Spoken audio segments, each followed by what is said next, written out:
Hi, my name is Mary Note Law. Thank you for joining me on this edition of Basics of Meditation. And today I'd like to speak to you about dealing with distractions in meditation. You know, when we meditate, we're really trying to bring our awareness from the world around us inward. And we want to draw our attention away from everything that's going on around us. And we can set the stage for that by playing peaceful music and by practicing some of the focusing techniques of bringing our awareness from our mind to our heart. And yet sometimes that outer world, which is still going on regardless of what we're doing inwardly, sometimes that outer world impinges upon us and we hear sudden noises. You know, I've taught many meditation classes where in the midst of a very meaningful meditation, a fire truck suddenly goes by with the sirens wailing. I've taught classes where long trains have gone by, very long trains, blowing whistles, and, or even events where in a group of people someone sneezes and there's a startle response. So we do not exist in isolation, and when we meditate, we can't block out every sound in our environment. What we can do, though, is find ways to cope with those sounds so that we use them effectively as tools to benefit us rather than to interfere with our process. And I was first taught this a long time ago when I was 11 years old by my very first Silva mind control teacher, Father Al Goryev. And he's shining upon us from heaven right now. And I think he'd be happy to know that his teachings continue. What Father Al taught me is that when I hear a noise in my environment, to take a deep breath and go deeper. You know, as we deepen into our meditations, what we're doing is pulling our awareness further and further away from the stream of thoughts that are going on in our conscious minds.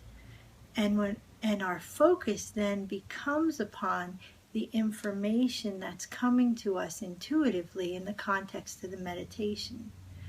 And the deeper we go, the farther we bring our awareness from that stream of thoughts and deeper into our hearts, deeper into the intuitive field.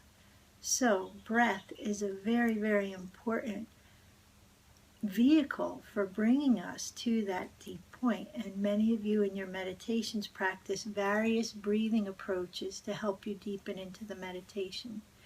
But really, a simple tool for disruption is just to take a nice deep breath. And as you exhale, just imagine yourself sinking deeper.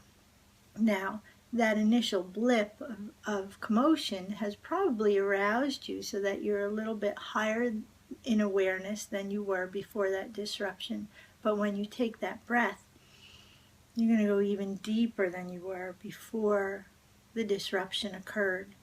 And so you can even say thank you at that point. And the more that you consciously practice this, you can practice it in your outer world in the daytime when a sudden noise comes. When the phone rings, you know, we're programmed to have a reactive activity as soon as a phone rings. So when the phone rings, remind yourself, take a breath and settle in your heart. Then go ahead and answer the phone.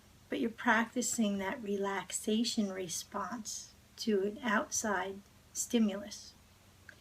And the more you practice this, the more you can bring it into your meditations just by remembering that this tool is available to you.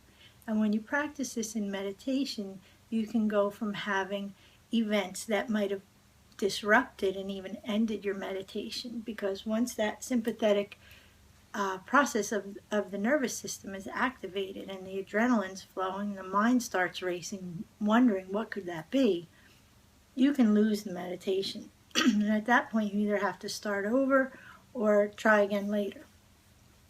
But if you take these little triggers, these little activators, and say, I'm going to use this to my advantage and activate a deepening process, then you can have an even richer experience thanks to what someone else might consider a disruption.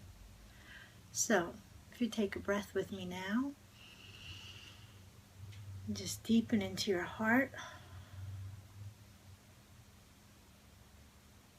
you'll see that you can engage that breathing and recalibrating process at any time, and using it in meditation is a very beneficial practice.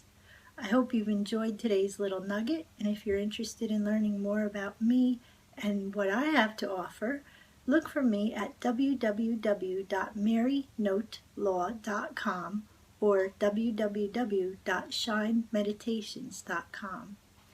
May you feel the blessings that surround and fill and grace you on this day. Namaste.